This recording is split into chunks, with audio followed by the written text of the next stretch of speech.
हम जब परमेश्वरीय जीवन व्यतीत करना चाहते हैं तो हमें कैसा व्यवहार करना चाहिए, कैसे हमारा व्यवहारिक जीवन हो।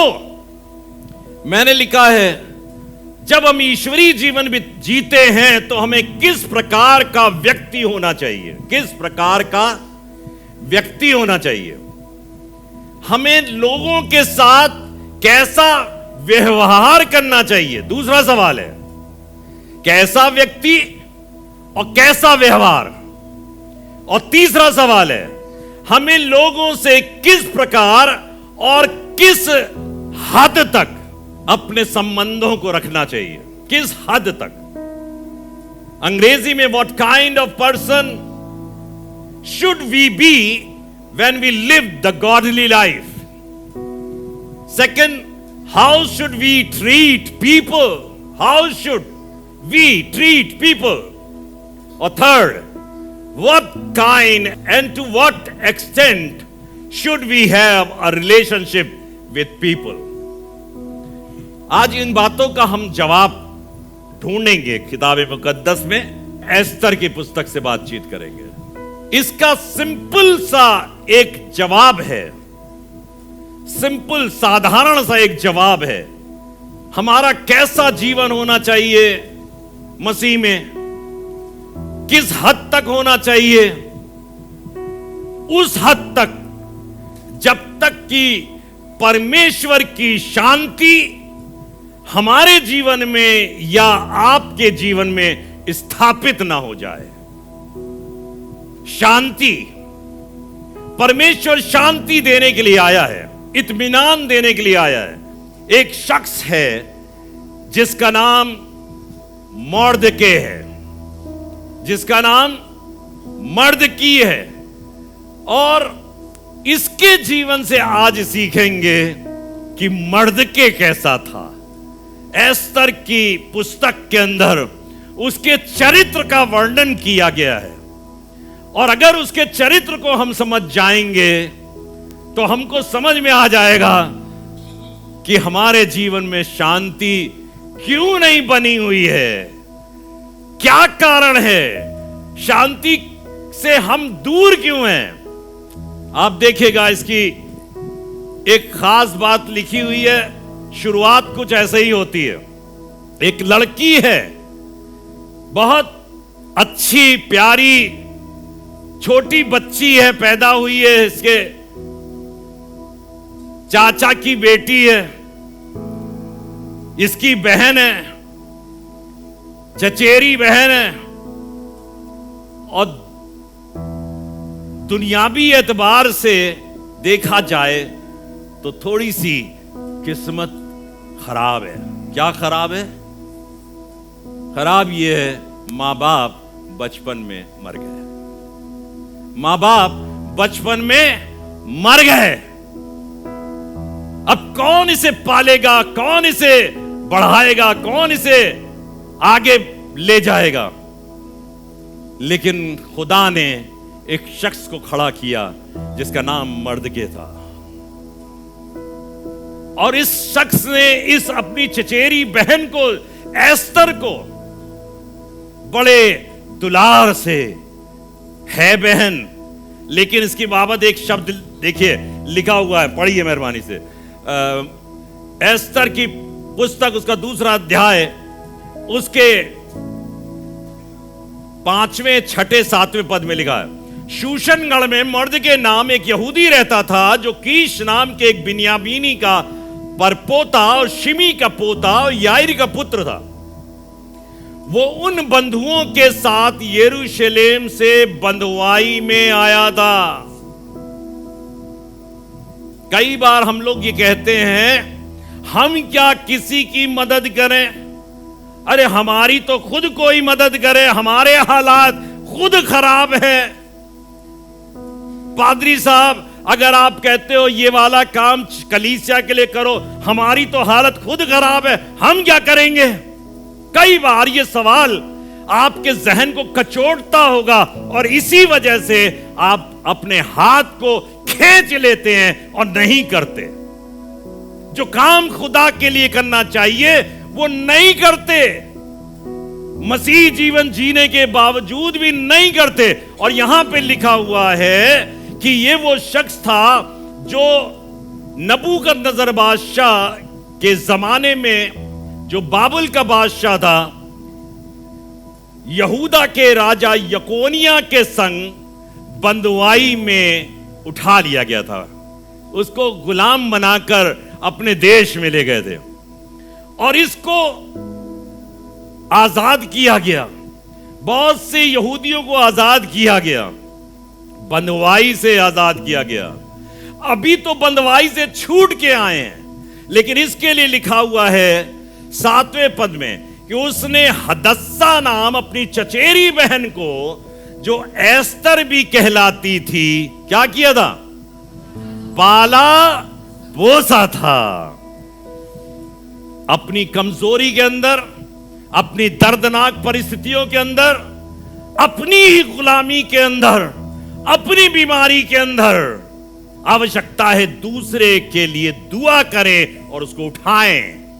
अपनी दासत्व की दशा को छोड़ करके, उसको नजरअंदाज करके उसने अपनी चचेरी बहन पर ध्यान दिया। और बहुत उम्दा बात लिखी हुई है इसके आगे, क्योंकि उसके माता पिता कोई न थे और वो लड़की सुंदर और रूपवती थी। कैसी थी लड़की? सुंदर और रूपवती थी। और जब उसके माता पिता मर गए, तब मर्दके ने उसको अपनी बेटी करके पाला था। बेटी करके पाला था। मेरी बहन है, लेकिन ये मेरी बेटी है, मेरी बच्ची है। आज भी आप में से हर एक जन को यह कोशिश करनी चाहिए, हम दूसरे के दर्द में सहभागी होंगे। तो ऐसे हालात के अंदर जब कोई शख्स हो, आपके 2 शब्द उसको उत्साहित करेंगे, उसके अंदर उत्तेजना भरेंगे, उसकी बीमारी उसके जीवन से दूर हो जाएगी, उसके कष्ट दूर हो जाएंगे। किसी के किडनी तकलीफ है, किडनी की तकलीफ है, किसी को लीवर की तकलीफ है, किसी को हार्ट की तकलीफ है। आप उससे कहिए, हम तुम्हारे लिए प्रार्थना करेंगे और खुदा तुमको चंगा करेगा।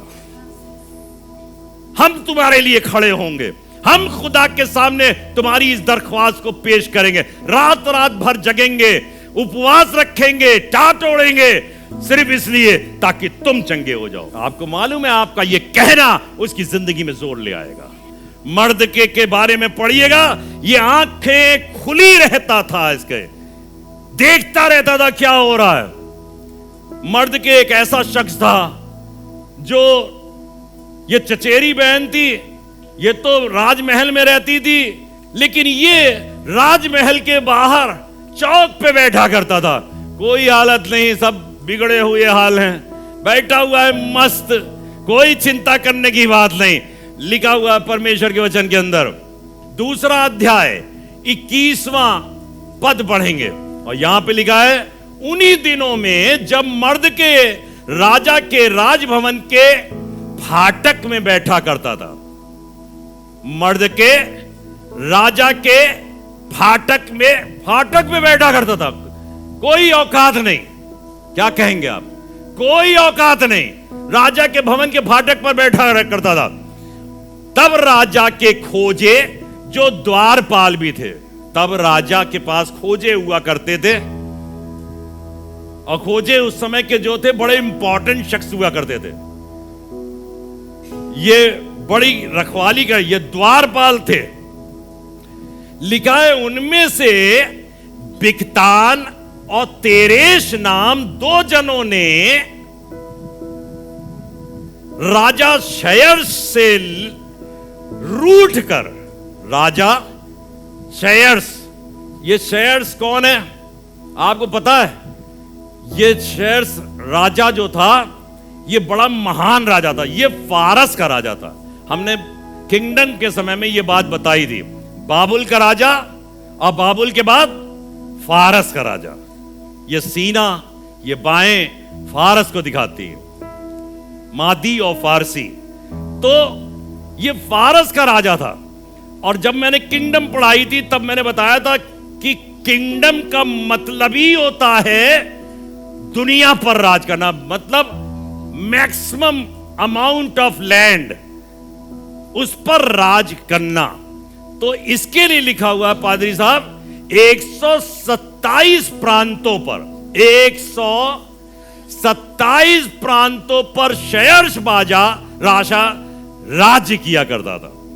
और इसकी बाबत यह भी लिखा हुआ है, अगर आप पढ़ेंगे तो मजेदार बात है, हिंदुस्तान से लेकर कूश तक, अब मुझे नहीं मालूम कूश कहां है, लेकिन हिंदुस्तान से कूश तक में ये 127 प्रांत आ जाते थे और वहां तक इसका राज्य था। तो इतने बड़े राज्य में अभी तो देश हिंदुस्तानी अकेला नहीं संभलता एक जन से, लेकिन ये राजा इतने प्रांतों पर राज्य किया करता था। और तब लिखा है बिक्तान और तेरेश नाम दो जनों ने, इतने बड़े राज्य के अंदर जब हिंदुस्तान से लेकर कूश तक राज्य कर रहा हो, वहां पर दो जनों ने, समझ में आ रहा है, वहां पर अरे हमारे घर के दो जन नहीं है, हमारे मोहल्ले के दो जन नहीं है, 127 प्रांतों में से दो जन जिनका नाम है बिक्तान और तेरेश, दो जनों ने राजा शयर्ष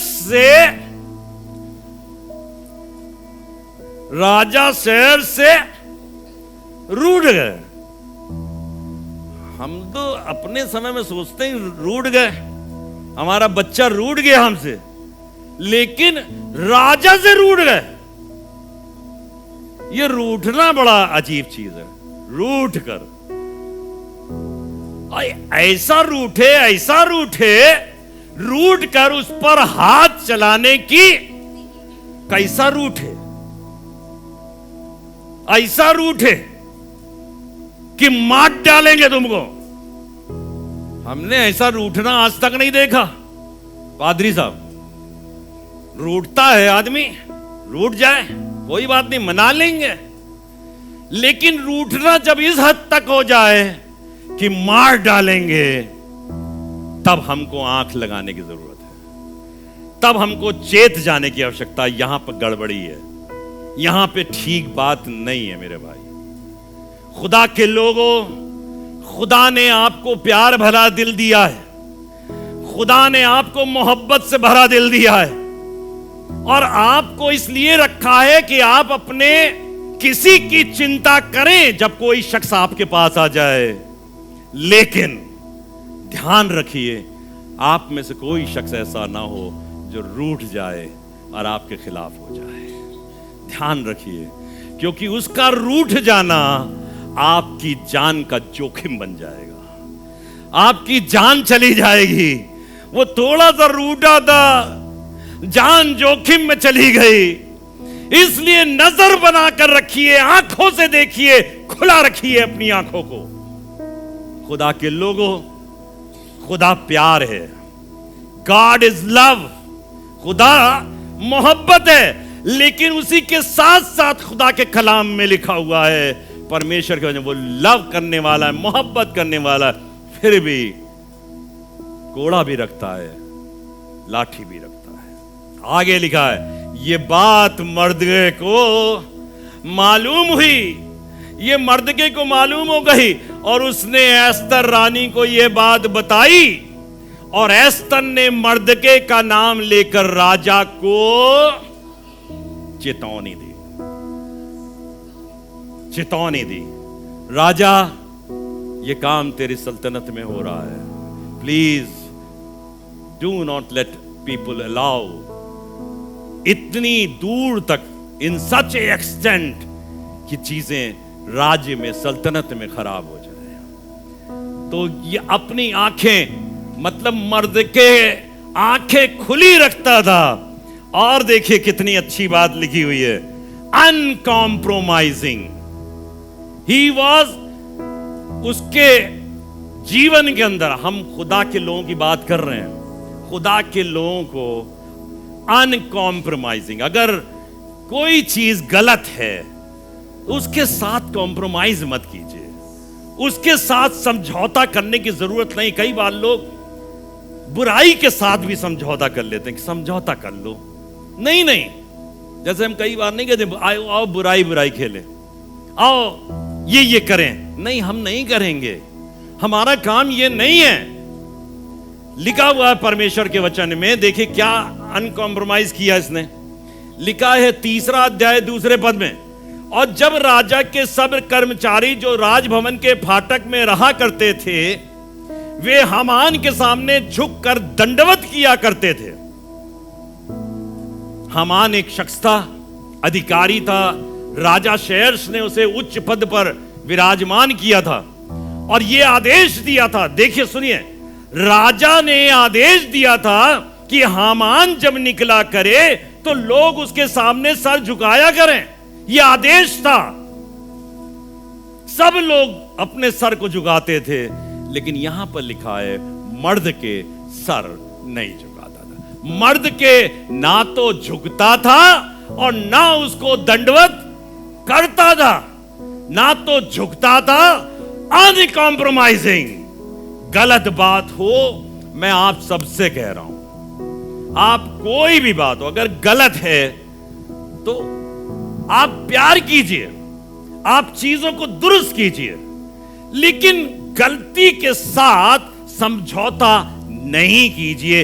ये एस्तर की पुस्तक हमें सिखाती है। और कैसा था, इसके अंदर एक और तबीयत थी, दूसरे के दुख में, या कहना चाहिए दूसरे के दुख को अपना दुख मान लेता था। उसकी पीड़ा हमारी पीड़ा है, हमारी पीड़ा तो है ही हमारी पीड़ा, लेकिन आपकी पीड़ा भी हमारी पीड़ा। कलीसियाई जीवन, पासबानी का जीवन, लीडरशिप का जीवन, यही जीवन होता है। दूसरे की पीड़ा, किसी ने बताया ऐसी बात है, अस्पताल में फलाना आदमी एडमिट है, आप दौड़े चले गए। क्यों भैया, कौन सी रिश्तेदारी है आपकी, क्यों चले गए, क्यों चिंता कर रहे हैं? इसलिए चले गए क्योंकि ये परमेश्वर ने हमको सिखाया है। जब लाजर मर गया था और इसको सूचना मिली, जिस गांव में यीशु मसीह मौजूद था, कहने आते हैं, अभी आएंगे। कहे आओगे? आएंगे, वो मरा नहीं, सो रहा है, अभी जगाने आएंगे उसे हम। चिंता करता था, प्यार करता था, कोई बुलाता था, चिंता करके उसके पास जाता था। और आपको बता रहा हूं, यहां पे लिखा हुआ है परमेश्वर के वचन में कि दूसरे के दुख को वो अपना दुख जानता था। एस्तर की पुस्तक उसके 4 अध्याय के पहले पद में लिखा है, जब मर्दके ने जान लिया कि क्या क्या किया गया है, तब मर्दके वस्त्र फाड़कर, टाट पहनकर, राख डालकर नगर के मध्य जाकर ऊंचे और दुख भरे शब्द से चिल्लाने लगा। क्या किया गया है? किया क्या गया था? किया यह गया था, राजा की ओर से एक आज्ञा निकली थी हामान की वजह से। हामान के सामने मर्दके सर नहीं झुकाता था। इस बात से हामान बहुत रूठ गए, इतना रूठ गए कि उन्होंने राजा से अंगूठी ले ली रिक्वेस्ट करके, और एक आदेश जारी कर दिया 127 प्रांतों के लिए कि जितनी यहूदी कौम है, ये छितरी हुई जितनी कौम है, इसको एक ही दिन में नष्ट कर दिया जाएगा, मार दिया जाएगा। आदार महीने के, यानी कि वर्ष के जो 12 महीने होते हैं, 12वें महीने के 13वें दिन को ये आदेश लागू हो जाएगा, मार दिया जाएगा सबको। तो इसने जब ये आदेश सुना और जब जाना, तब लिखा है जब मर्दके ने जान लिया कि ये वाला आदेश निकला है, तब मर्दके ने वस्त्र फाड़कर, आदेश किसके लिए निकला? यहूदी कौम के लिए, सारी यहूदी कौम के लिए, सारी ईसाई कौम के लिए निकला आदेश। तो इसने चौक में बैठकर वस्त्र फाड़ लिए, टाट पहन लिया, वस्त्र फाड़ दिया, टाट पहन लिया। अपने शोक का इजहार इस तरीके से किया जाता था, टाट पहन लो, और फिर राख डालकर नगर के मध्य जाकर ऊंचे और दुख भरे शब्द से चिल्लाने लगा। ऊंचे और दुख भरे, ओ बहुत पीड़ा है, ओ खुदा बाप बहुत जुल्म है, चारों तरफ जुल्म बढ़ गया है, तेरे लोगों की जान खतरे में है, तेरे लोग मारे जाएंगे, तेरे लोग खत्म कर दिए जाएंगे, राजा की ओर से आदेश हो गया है। कौन मारेगा? सेना के सिपाही नहीं मारेंगे, बगल का पड़ोसी मारेगा। कौन मारेगा? सामने रहने वाला मारेगा। कौन मारेगा? साथ में जो चल रहा है, आपका दोस्त हो सकता है, वो मारेगा, आपका हबीब मारेगा। क्योंकि आदेश पता है क्या था? कि उस फारस राज्य में रहने वाले जितने भी अन्य जाति के लोग थे, उनको यह आदेश था कि जिसको पा लेना उसे मार देना, जो यहूदी हो उसे मार देना। तुम पुलिस से बचोगे, तुम सेना से बचोगे, तुम दुश्मन से अरे दुश्मन तो तुम्हारे घर में है, दुश्मन तो तुम्हारे पड़ोस में है, दुश्मन तो तुम्हारे घर के सामने है, दुश्मन तो तुम्हारे संग चल रहा है। इसलिए आंखें खोल के रहो, आंखें खोल के रहो और परमेश्वर के नाम की दुहाई दो। परमेश्वर को पुकारो, खुदा बाप। हम दुआएं का ऐलान करते, दुआएं कीजिए, दुआएं कीजिए, दुआएं कीजिए। दुआएं क्यों कह रहे हैं? दुहाई दो। आज के समय में लोग टाट तो उड़ेंगे नहीं, आज के समय में राख तो डालेंगे नहीं, लेकिन इतना तो कर सकते हैं कि जमीन पर बैठकर अपने खुदा को पुकारें, अपने खुदा को कहे, आए खुदा बाप जुल्म बढ़ रहा है। आगे चलते हैं। बहुत शानदार बात। ये अक्सर हम लोग जब कोई एक्शन लेते हैं या कोई काम करते हैं, तो सच बताएं कई बार हमें मालूम ही नहीं होता कि हम कर क्या रहे हैं। आपने कहा था दुआ करने के लिए, दुआ कर रहे, भीड़ है दुआ कर रही है, दुआ कर रही है, पता नहीं क्यों दुआ कर रहे हो, काहे के लिए दुआ कर रहे हो। सच्चाई को जानना खुदाई लोगों का कर्तव्य है। मैंने लिखा है ये, नोइंग द ट्रूथ। सच्चाई को जानो, हकीकत को जानो। क्या है सच्चाई, उसको जाने। ऊपरी तौर पर नहीं, गहराई में घुस कर जाने सच्चाई क्या है। ये मॉर्दके के जीवन से आप सीख सकते हैं। जब आपको सच्चाई पता चलेगी ना कि इसकी किडनी फेल हो गई है, तब आपका दिल करा उठेगा। ये मरने की कगार पे, ये मर जाएगा थोड़ी देर बाद, थोड़े दिनों के बाद मर जाएगा। तब आप रोने लगोगे, चिल्लाओगे, प्लीज खुदा बाप। लोग ज्यादातर अपने बच्चे के लिए चिल्लाते हैं, अपनी बहन, अपने भाई, अपने चाचा, अपने ताऊ। नहीं, खुदाई जीवन जो ये है कि हम अपनी कौम के लिए रोएंगे। किसके लिए रोएंगे? अपनी कौम के लिए, अपने लोगों के लिए, अपने प्रियों के लिए, अपने पादरियों के लिए, अपने लीडर्स के लिए, अपनी ऑर्गेनाइजेशन के लिए जिसमें रह के हम काम करते हैं। हम रोएंगे, हम विलाप करेंगे, काश के खुदा बाप अपने रहम को करे, काश के खुदा बाप अपने कर्म को हमारे जीवन पे करे। और लिखा है, अब आप देखिए उस आयत को पढ़िए जो मैं कह रहा हूं कि नोइंग द ट्रूथ, 4 अध्याय के 13वें पद में लिखा है, तब मर्दके ने एस्तर के पास ये कहला भेजा कि तू मन ही मन ये विचार न कर कि मैं ही राजभवन में रहने के कारण सब यहूदियों में से बची रहूंगी, क्योंकि जो तू इस समय चुपचाप रहे। ध्यान देके सुनिएगा, ये कहानी आप लोगों को मालूम है। जो तू इस समय चुपचाप रहे तो और किसी न किसी उपाय से, और किसी न किसी उपाय से यहूदियों का छुटकारा और उद्धार। किस लिए रो रहा था ये? क्या सच्चाई जान गया था ये? छुटकारा तो खुदा करा ही लेगा। खुदा को अगर बचाना है तो वो बचा ही लेगा। लेकिन अफसोस है कि जिस काम को हमको या आपको करना चाहिए वो आपने नहीं किया। आपको अपने भाई को बचाना चाहिए था, भाई को नहीं बचाया। आपको अपने आदमी को बचाना चाहिए था, आपने मेहनत नहीं करी, आप रोए नहीं, आप तड़पे नहीं, आपने अपने जीवन को ऐश और आराम में जीवन गुजारने की कोशिश करी। आपने कहा हमारी बला से मर जाए तो मर जाए, नहीं, ये हमारी जिम्मेदारी है। खुदा के सामने गुहार लगाएं, चिल्लाएं। लिखा है उसने कहा कि यहूदियों का छुटकारा तो हो ही जाएगा, लेकिन परंतु देखिए, परंतु तू अपने पिता के घराने समेत, वाओ, पिता के घराने समेत, अकेली नहीं। एस्तर, तू अकेली नाश नहीं होगी, तू पिता के घराने समेत नाश होगी, क्योंकि तुझे जो उचित कदम उठाना चाहिए था तूने नहीं उठाया। और मैंने वार्न किया तुझे कि please do not do this. तू ये कर, जाकर राजा के सामने गुहार लगा। तू कह रही है नहीं, राजा के पास अगर हम बिना बुलाए जाएंगे तो कोई भी वो मार दिया जाएगा। अरे तो मर जाओ, खुदा की मर्जी तो पूरा करो, खुदा की मर्जी को तो बजा लाओ। लेकिन ये बहाना बना रही है, नहीं ऐसा हो जाएगा। तो उसने कहा यहूदियों का छुटकारे की चिंता मत करना।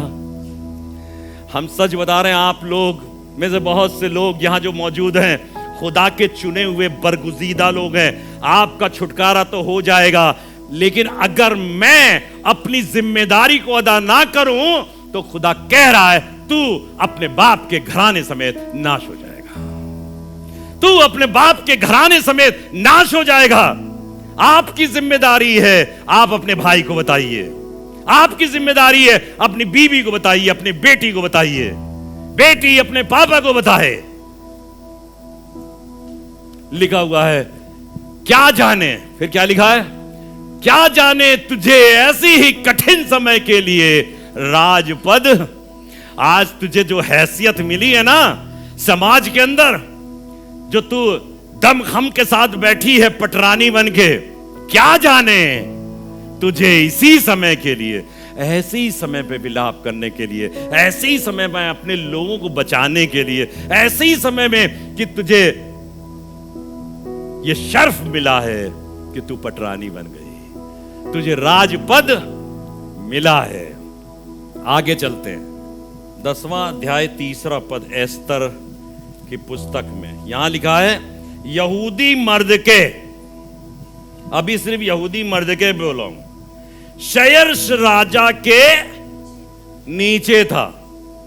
मतलब दूसरी क्वालिटी इसके अंदर क्या थी कि ये शयर्श राजा के, इसको ये बात पता होनी चाहिए थी कि मैं राजा की अधीनता में रखा गया हूं।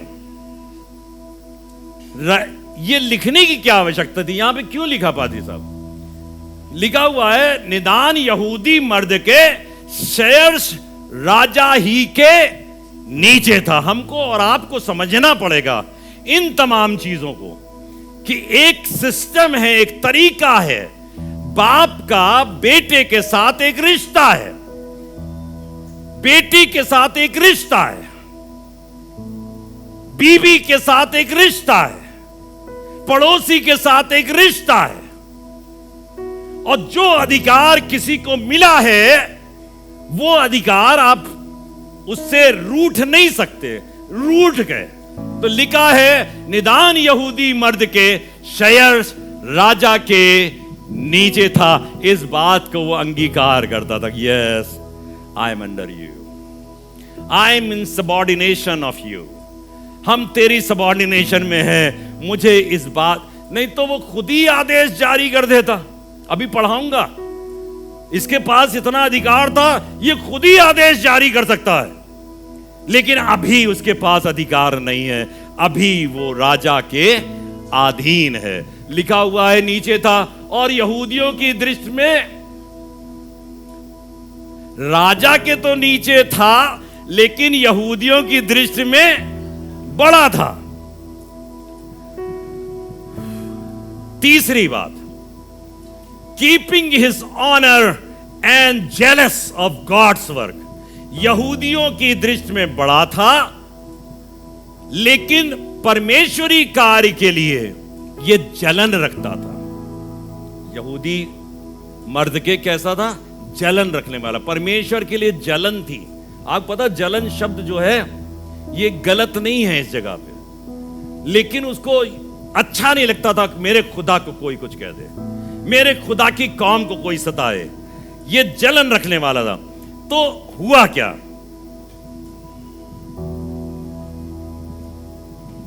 जब राजा ने एस्तर की बात को सुन लिया, तब राजा को पता चला ये यहूदी कौम को नष्ट करने का पूरा जो प्लान बनाया है ये हामान ने बनाया है। तो उसने हामान को ही फांसी पे लटका दिया राजा ने, एस्तर के कहने से। और उसके बाद उसने पूछा राजा ने एस्तर से, तू क्या मांगती है, मैं क्या दूं? तो लिखा हुआ परमेश्वर के वचन में, उसने अपने चाचा से पूछा, अपने चचेरे भाई से पूछा, कहने लगा बताइए क्या मांगे?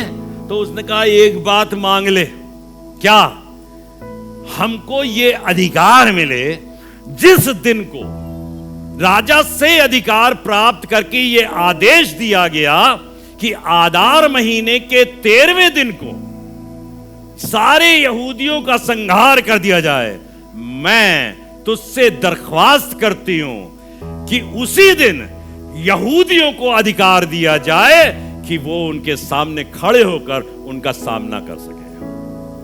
पहले ये सामना करने का अधिकार नहीं था।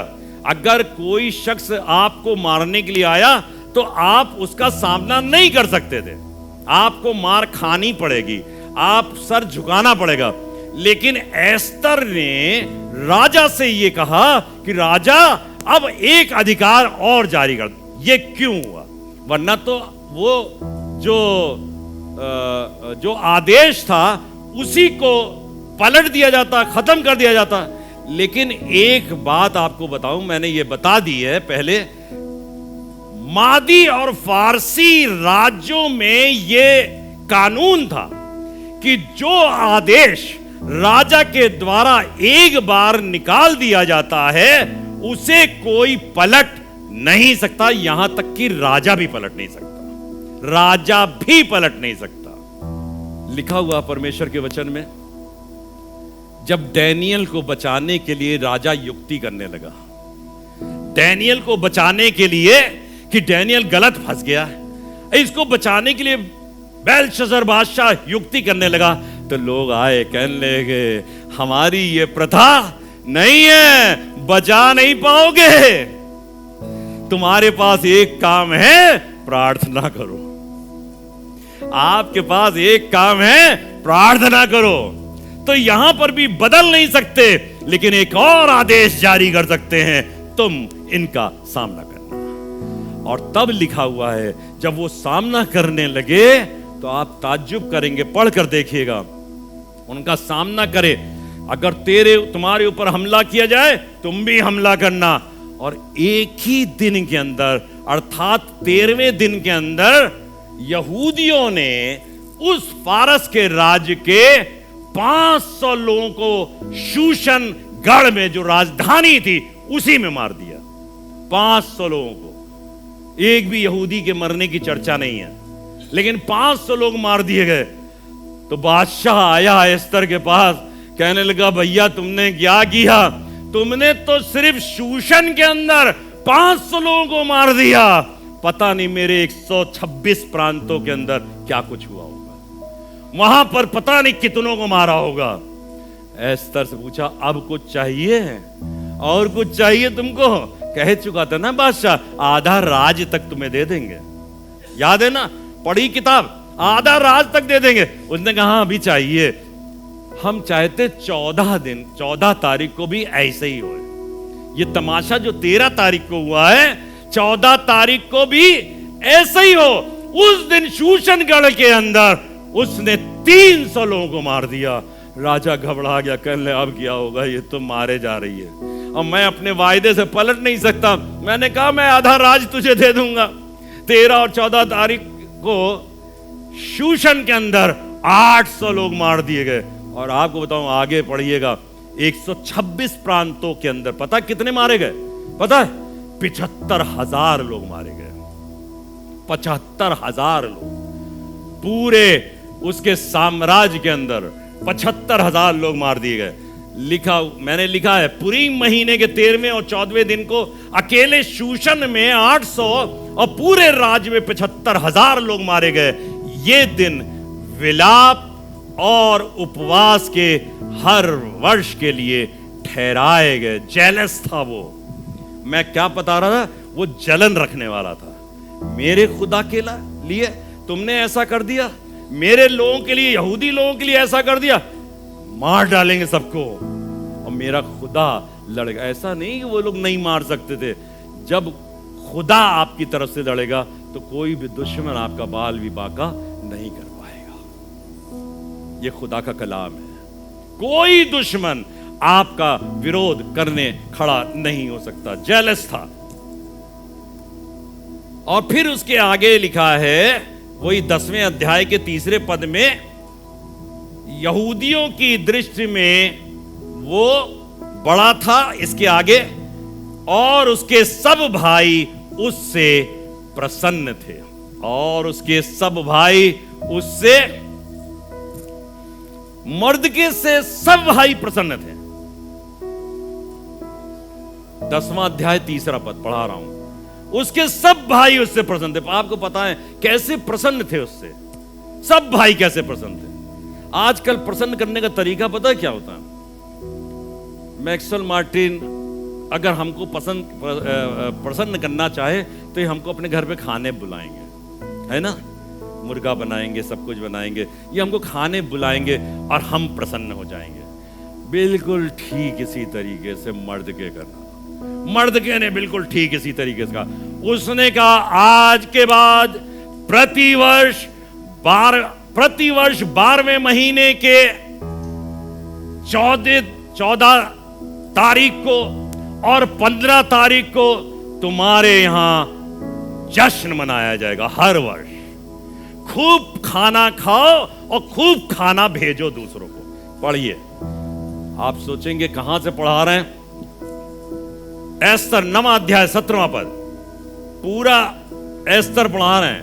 9वां अध्याय 17। ये आदार महीने के 13वें दिन को किया गया और 14वें दिन को उन्होंने विश्राम करके क्या किया? विश्राम करके जेवनार किया और आनंद का दिन ठहराया। परंतु शूशन के यहूदी आदार महीने के 13वें दिन को और उसी महीने के 14वें दिन को इकट्ठे हुए और उसी महीने के 15वें दिन को उन्होंने विश्राम करके जेवनार किया। ये बात जल्दी समझ में नहीं आएगी। शूशनगढ़ के अंदर 13 और 14 दोनों तारीख को मारकाट हुई, लेकिन पूरे राज्य के अंदर सिर्फ 13 तारीख को अलाउ किया गया। 13 ही तारीख को उन्होंने 75,000 मार दिए। शूशनगढ़ में 802 दिनों के अंदर। तो शूशनगढ़ के लोग 15 तारीख को जेवनार कर रहे हैं, लेकिन बाकी लोग चूंकि 13 तारीख को उन्होंने सिर्फ ये काम किया था, इसलिए 14 को जेवनार कर रहे हैं। समझ में आया? लिखा हुआ ये आदार महीने के 13वें दिन को किया गया और 14वें दिन को उन्होंने विश्राम करके जेवनार की। 14 तारीख को जेवनार की। परंतु शूशन के यहूदी आदार महीने के 13वें दिन को उसी महीने के 14वें दिन को इकट्ठे हुए और उसी महीने के 15 दिन को उन्होंने विश्राम करके जेवनार का आनंद उठाया।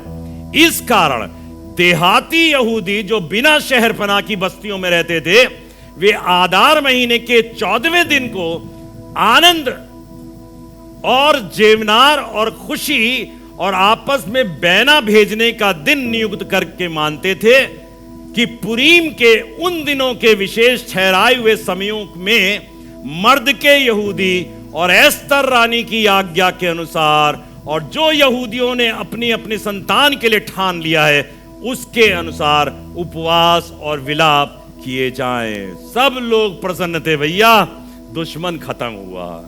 अब जेवनार करो और बैना भेजो। आखिरी बात बताकर खत्म करूंगा, क्योंकि वो अपने लोगों को भलाई की खोज में रहता था और अपने लोगों से, आखिरी बात है, सब लोगों से क्या करता था? शांति की बातें करता था। क्या करता था? शांति की बातें करता था।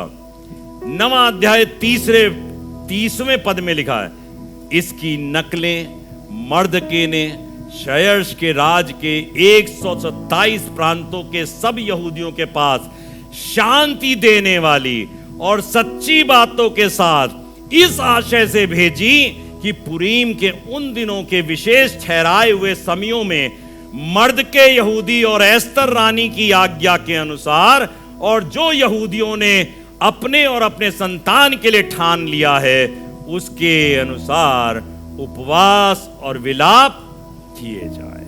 सबसे शांति की बातें करता था, मोहब्बत भरी बातें करता था अपने राज्य के अंदर। और पता है क्या लिखा हुआ है? एस्तर और मर्दके के आज्ञा के अनुसार। अभी तक शयर्श का आज्ञा चलती थी, और खुदा जब मोहब्बत कर लेता है, जब आप खुदाई निजाम में अपने जीवन को चलाने लगते हो, खुदाई चरित्र आपके जीवन में आ जाता है, तब आज्ञा खुदा नहीं देता, आप देते हो। तब खुदा नहीं देता, तब आप आज्ञा देते हो। जैसे आप इसको इस तरीके से समझिए, खुदा ने कहा तुमको शांति मिले। खुदा ने कहा, यीशु मसीह ने कहा तुमको शांति मिले, मैं तुमको शांति दिए जाता हूं। लेकिन दूसरी जगह क्या लिखा है? शांति की बातें किया करो। तुम शांति दो क्योंकि शांति देने के लिए बुलाए। तुम आशीष दो, आशीष देने के लिए बुलाए कर। इसीलिए हम लोग कहते हैं, मजाक नहीं है ये, गॉड ब्लेस यू। जब हम किसी को मैसेज करते हैं गॉड ब्लेस यू, परमेश्वर ने वो अधिकार दिया है कि हम आपको आशीष दे सकते हैं। आपको चुना है परमेश्वर ने। शांति की बातें किया करो, अपनी बहन से, अपने भाई से, अपने चाचा से, अपने ताऊ से, अपने आदमी से, अपनी बीवी से, अपने बच्चों से शांति की बातें करो। मत देखो इधर उधर, खुदाई तबीयत रख लो। मैं सच बता रहा हूं, डांट ओढ़ो, विलाप करो, उपवास रखो खुदा के सामने। खुदा से कहो, खुदा बाप प्लीज सब चीजों को ठीक करिए। और सच बता रहा हूं, आपका दुनिया वाले कुछ भी बिगाड़ नहीं पाएंगे। दुनिया वाले आपका कुछ भी बिगाड़ नहीं पाएंगे। जहां भी रहते हैं आनंद से रहेंगे। खुदा के साथ बने रहो। Peace to all, peace to all, शांति की बातें। अगर ये नहीं करोगे, अगर तुम गलत बातें करोगे, तो खुदा का कलाम कहता है तू अपने घराने समेत नाश हो जाएगी। और यहूदियों का छुटकारा तो कोई किसी और से करा देगा।